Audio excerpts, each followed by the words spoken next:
Swords up! Hello, Cav Nation. It's that time of year. I thought I'd come back and talk to you about all the things that you have accomplished this entire year as we wind down the academic year.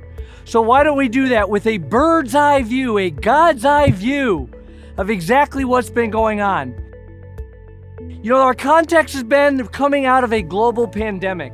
And in March 2020, we set for our university 2 goals: to maintain a focus on student success, as well as taking care of each and every member of our community. And we have done that while at the same time making sure that our mission to educate has continued. I couldn't be prouder for what you've accomplished. Every step of the way, your Catholic University has stayed focused on mission accomplishments. You know, initiative. We have seen that over and over the entire year. For instance, we established CavCorps. We became the first university in the nation to, at scale, try to put every single student that was on ground with us into their own personal learning network. That takes all of us to make that happen. But that's not the only initiative that's been going on. We spent the better part of a year thinking about our branding. How is it that we want to present ourselves to the entire rest of the world as we maintain regional, national, and international provenance? What's emerged from all this is our new tagline, Education for Life. It's really the realization that the university life has always been focused in on education. And who could forget our Enrichment Week, that time spent between Fall 1 and Fall 2, where many of us contributed that which we know and learn and taught to others, as well as provide everyone the opportunity to walk away with some additional personal growth. The Bayer School of Nursing, they had a mental health first aid clinic, as well as their first ever white coat ceremony. And we've been doing all that while we tried to reopen the campus. We were able to have, for the first time, a cybersecurity summit. We had a community freedom forum summit. Christopher West returned to campus with a dynamic Made for More presentation. And of course, we were able to finally launch the Presidential Thought Leadership Series, which brought to campus a Dominican father, a biologist, and a world-renowned ethicist, Father Nicanor. Academics is the center of our mission. It is the core of what we do. And did our academics absolutely kill it this year? They spent hours and hours and hours teaching, mentoring, and advising. At the same time, we brought online 2 new programs, a brand new bachelor's program in professional aviation, while at the same time we brought on a master's program in dyslexia therapy. But they did more than that. They did much more than that.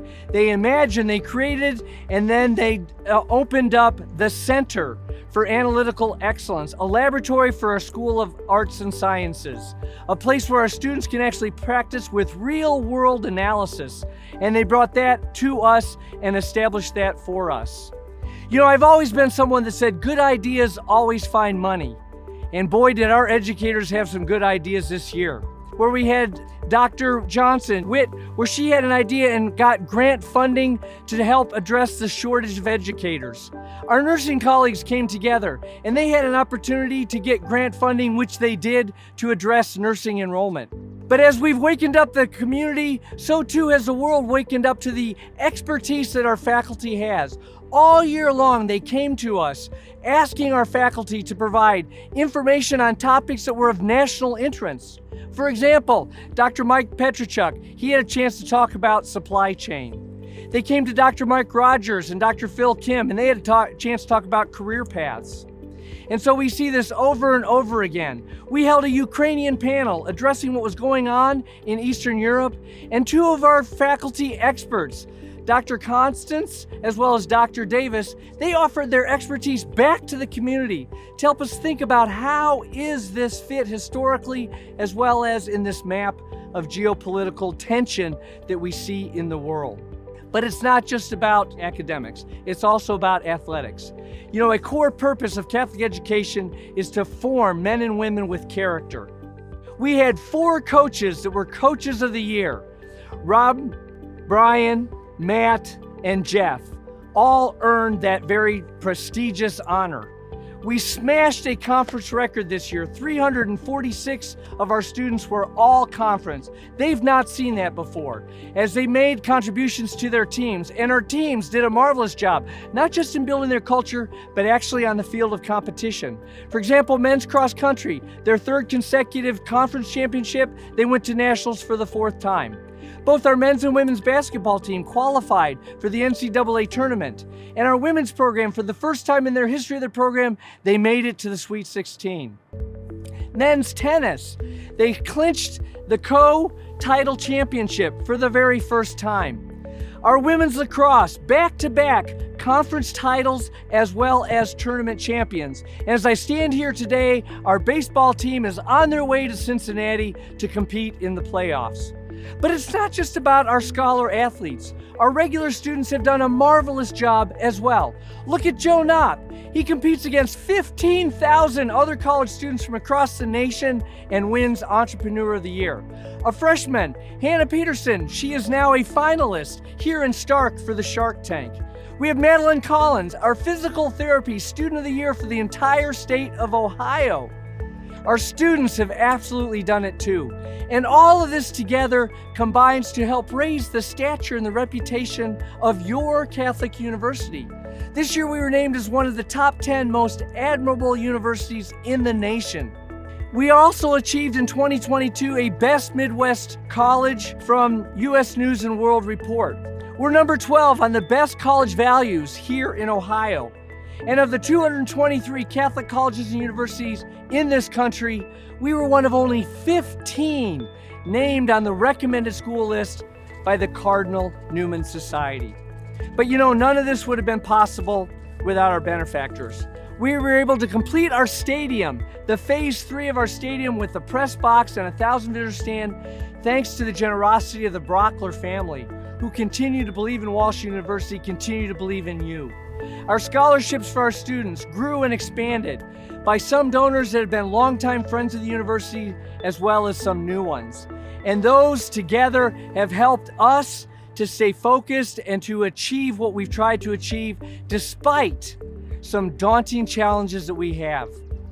Now, some of you may recall reading, perhaps in high school or college, This Hiding Place by Corrie ten Boom.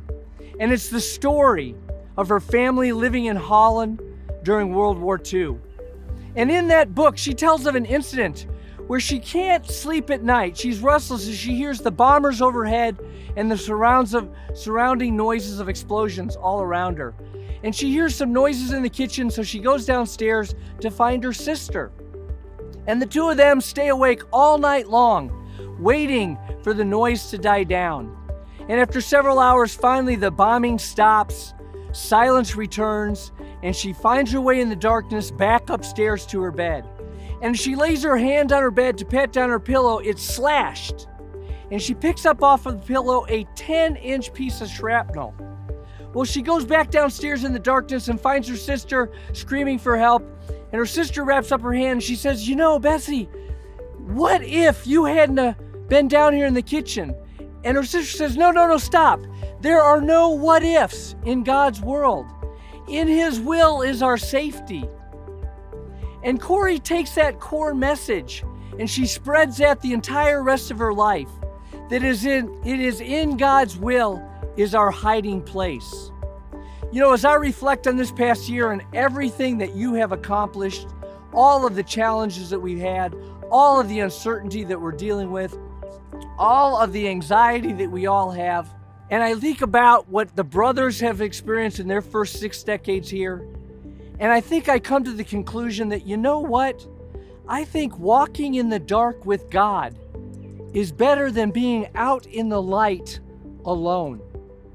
And so I stand here today and I thank each one of you for everything that you've done to contribute to our mission, to contribute to making our students ready to take their place in the world. I also take this moment to offer thanks to God, who has showered all of us with His blessings, and to Our Lady Perpetual Help, who has prayed for us and interceded for us at every step of the way. And so I wrap this up by thanking you, and I place into the hands of Our Lady of Perpetual Help. I ask that she continue to pray for us and intercede for us, and help us for continued success and the safety of all of Cav Nation. Swords up!